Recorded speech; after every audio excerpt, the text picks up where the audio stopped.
特朗普加关税政策暂停90天，乌军无人机成功摧毁图2 M3 轰炸机，乌军空袭多个俄空军基地，连炸库尔斯克俄据点。乌军第2国际军团投入苏梅战斗。谢尔斯基警告，俄罗斯的春季攻势开始了。乌南战场升级，克林被夷为平地。乌克兰愿花500亿美元向美国买军援。俄欧决裂加深，欧洲注资400亿美元全副武装乌克兰抗俄。乌克兰成立首支医疗营，前俄司令戴罪重返战场。精彩内容马上开始。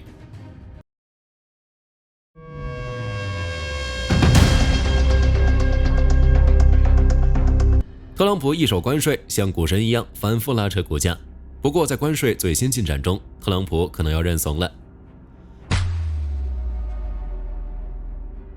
据基辅独立报报道，美国总统特朗普4月9日在 Truth Social 上表示，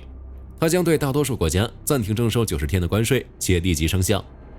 白宫新闻秘书卡罗琳·莱维特紧跟着表示，关税税率将降至普遍的10%。特朗普态度怎么转变的这么快呢？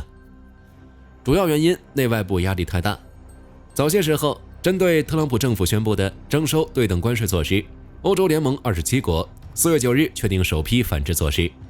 即自4月15日起对部分美国进口产品加征25%的关税，所涉及产品总价值估计超过200亿欧元。而前一天 Axios 新闻披露，更是有至少10几名美国众议院的共和党人开始联合考虑签署一项法案，以限制特朗普单方面征收关税的能力。据悉，这项议案由来自内布拉斯加州的共和党议员唐培根率先提出。截至目前，来自科罗拉多州的杰夫·赫德以及华盛顿州的丹纽豪斯都已签字。他们表示，至少还有10多名共和党议员愿意这么做。欧盟刚宣布关税反制，特朗普就选择暂停。接下来局势会如何发展？火力军将持续观察。4月9日，乌军总司令希尔斯基在接受乌克兰媒体采访时表示，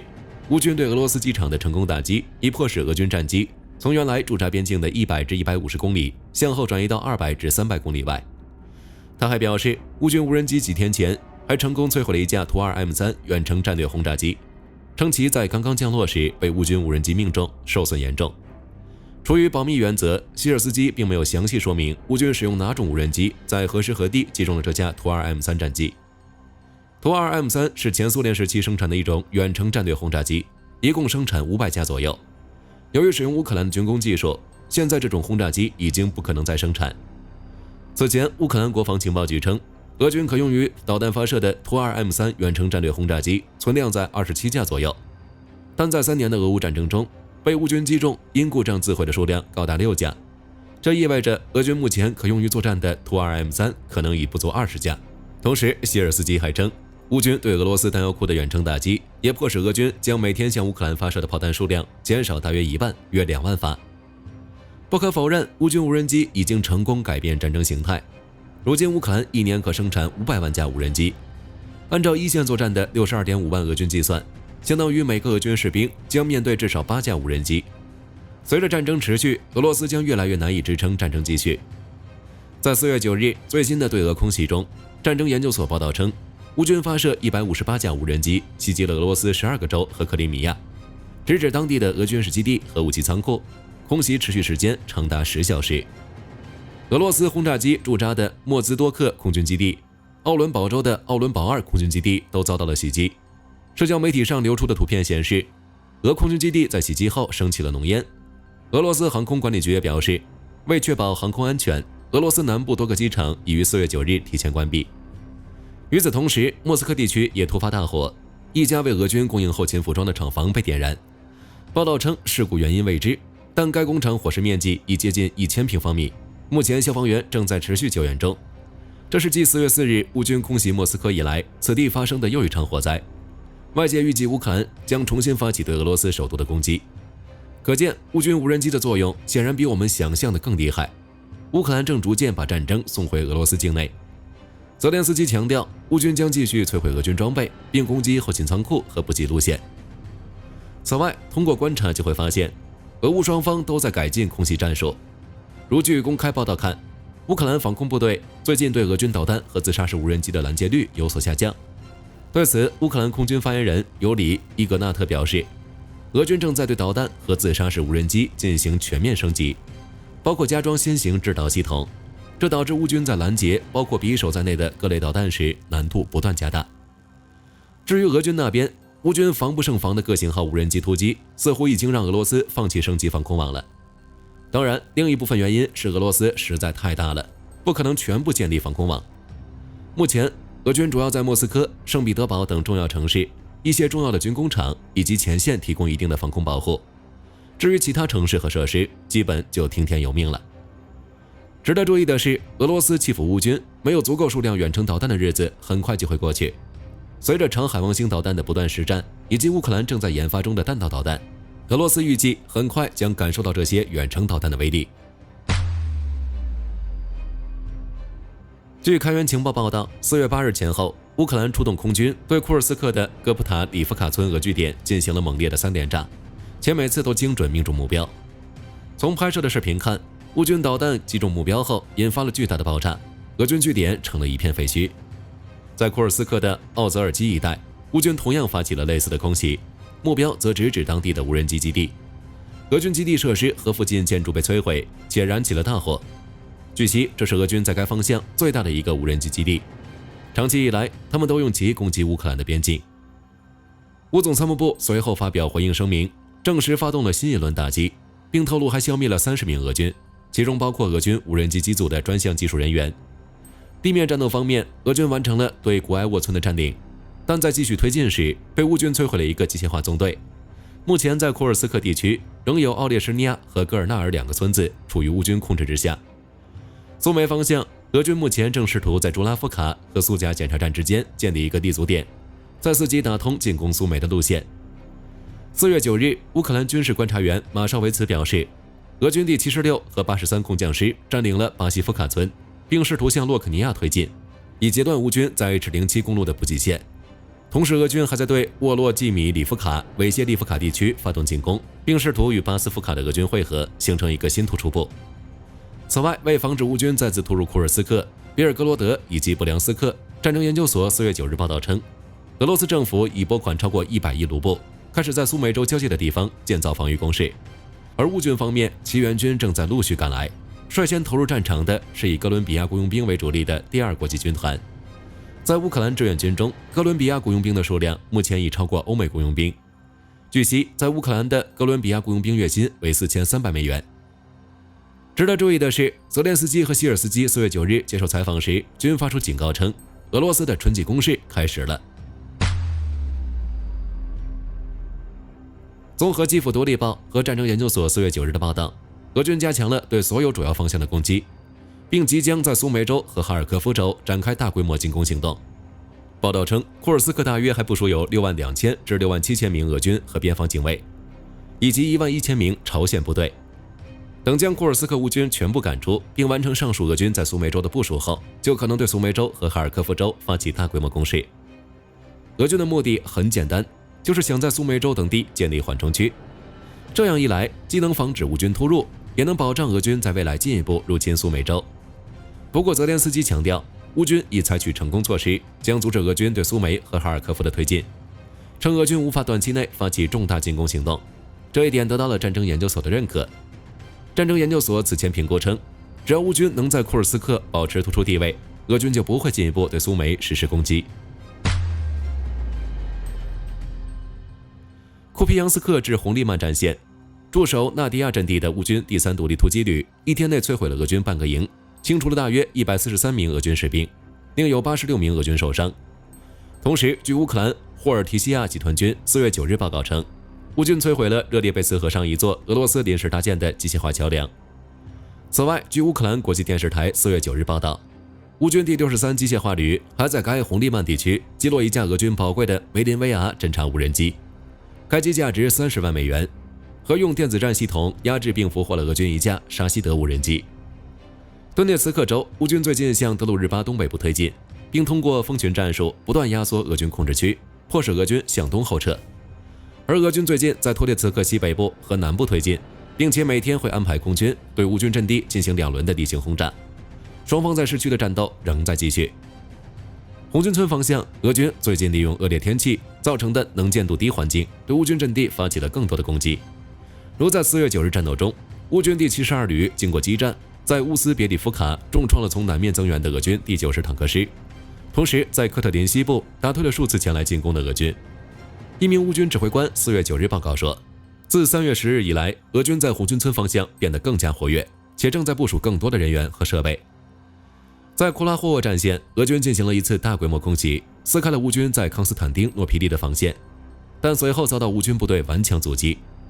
报道称，过去24小时，乌军共击退俄军3波机械化进攻，摧毁俄军17辆装甲车和40名人员。乌克兰南部的战事进一步升级，焦点持续集中在扎波罗热和赫尔松地区。扎波罗热战场，俄军对洛布科维、斯捷波维、小希尔巴基等地的进攻有所加强，企图从村庄突破俄军的防线，不过遭到了乌军无人机的针对打击。4月9日，在洛布科维附近行动的一名乌军无人机指挥官告诉 CNN， 俄军正在前线后方10至15公里处集结兵力，并以5至10人的小型战术小组开展行动，但早早被乌军无人机发现，俄军每次袭击都无功而返。乌军第10团还在反击过程中俘虏了2名士兵。赫尔松方向，乌总参谋部4月9日报告说，乌军战机使用精确制导炸弹摧毁了赫尔松俄军第81自行火炮团指挥所，导致俄军30人伤亡，整个指挥所被摧毁。同时，乌军用 FPV 无人机和火炮打掉了俄军的渡河船只，阻止了俄军的登岛作战。此外，俄占赫尔松的克林基一带如今已被夷为平地。从披露的画面看，该地区已长满了杂草，原有的村庄都不复存在。长期以来，赫尔松的俄乌两军都围绕着第聂伯河左右两岸驻扎，形成了对峙之势。俄军曾在去年集结大规模兵力，试图突破右岸的乌军阵地，但遭到了顽强的阻击。时至今日，俄军也没能在右岸建立有效的立足点。而从2025年初开始，乌军开始频繁向左岸的俄军控制区发动突袭，并取得了一些进展。如1月18日前后，乌军第38旅强渡第聂伯河，突入到克林基一带，消灭了一支俄军小队。又或是3月16日，乌克兰一度拿下了赫尔松左岸的滩头堡据点，收复了数块失地。总体上讲，双方在赫尔松的战事还是呈相持状态，只是空袭一直没停。据乌总参谋部发布的数据显示，4月9日，俄军损失新增1270人，被摧毁4辆坦克、10辆装甲车、52门火炮。由于特朗普对乌克兰政策的重大转变，导致美国对基辅的援助一直悬而未决。据悉，特朗普允许美国前总统拜登批准的援助继续流动，但从今年3月开始，特朗普政府尚未签署任何新的援助计划。我们都知道军援对乌克兰的重要性，每拖延1分钟，前线乌军情况就糟糕1分。心系乌军士兵安全的泽连斯基4月9日在接受采访时表示，虽然拜登政府援助的资金尚未用完，但仍希望特朗普政府提供额外的援助，并且愿意为此支付500亿美元。而且泽连斯基表示，乌克兰愿意把从美国购买防空系统和其他急需武器在内的援助计划视为美国潜在的安全保证。与此同时，在停火协议和矿产协议上，泽连斯基表示，美国应在未来几周内分别与俄罗斯和乌克兰举行新的停火谈判，并要向俄罗斯施压，让其遵守停火协议。同时，泽连斯基强调，特朗普要明确停火期限。至于矿产协议，泽连斯基表示持开放态度，愿意与美国签署，但前提是必须确保平等的伙伴关系，并尊重乌克兰主权。其强调，乌克兰已准备好贡献其土地和资源，但希望美国引入技术和资本。基辅独立报根据泽连斯基的说法分析称，一项前瞻性协议可能有助于实现乌克兰经济现代化，且能在战后极大帮助乌克兰重建国家。其3月5日，罗马尼亚曾以违反维也纳外交关系公约为由，驱逐了俄罗斯外交官维克托·马科夫斯基和他的副手叶夫根尼·伊格纳吉耶夫。对此，俄罗斯方面没有承认，并在4月9日，俄罗斯外交部驱逐了2名罗马尼亚外交官，将其定为不受欢迎的人。其二，欧洲通过不断援乌的方式与俄罗斯对抗，如捷克在3月底和本月初向乌克兰交付了最后10辆 T72M 和 T72M1 主战坦克。至此，捷克已经向乌克兰援助了全部可用的 T72 系列主战坦克。捷克也是全面战争爆发后第一个向乌克兰提供主战坦克的国家，总计向乌克兰援助了100辆 T72。此外，捷克也是炮弹计划的倡议者和发起者。捷克在去年向乌克兰交付了150万发炮弹，包括50万发155毫米和152毫米口径炮弹。其外长利帕夫斯基表示，今年还将向乌克兰交付150万发炮弹。在乌克兰盟友的帮助下，俄罗斯炮兵的有效性已被降低了500%。俄乌两军的炮兵火力对比也从之前的10:1降低到了2:1。欧盟方面将于4月14日讨论更新后的卡拉斯计划，且大概率会获得通过。同时，欧盟计划在今年将对乌克兰的军事援助扩大1倍至400亿美元，重点在于武器采购和扩大乌克兰的国防工业上，让乌克兰能在今年生产500万架 FPV 无人机、3万架远程无人机和3000枚巡航导弹。其他援助还有加拿大向乌克兰交付了4万枚 CRV-7 非制导空对地火箭弹，爱沙尼亚则向支持乌克兰的 IT 联盟拨款500万欧元。总之，保障乌克兰安全的最佳方法是全副武装乌克兰，而注资乌克兰国防工业则是支持乌克兰最有效、最具成本收益的方式。据防务快讯4月9日报道，乌克兰总司令希尔斯基将军已批准组建乌军第1支独立医疗营，以提高乌军战场救护能力。该部队为专业化战地医疗力量，主要承担以下职能：一、立体化伤员护送，利用直升机、装甲救护车和无人机系统建立黄金1小时救护通道；二、智能医疗支援，配置医疗直升机，负责药品投递和伤员定位等任务；三、在交火线5公里建立机动医疗站，配备手术车；四、开展战术战伤救护等专业课程培训；五、强化一线的急救保障力量。报道称，该营由资深战地医疗官阿桑·查鲁霍夫中校指挥。根据生意人等多家俄媒消息，俄军前58集团军司令伊万·波波夫已与俄罗斯国防部签订合同，将戴罪立功，重返前线，负责指挥风暴 Z 部队。据悉，波波夫将军因涉嫌贪污144万美元物资和伪造文件，已被逮捕入狱。不过，据消息人士透露，坦波夫驻军军事法庭收到一份请愿书，要求暂停审理波波夫将军，并将其送往前线作战。截至目前，俄罗斯官方尚未公布细节，但有消息称，波波夫将前往北方军区担任突击支队指挥官。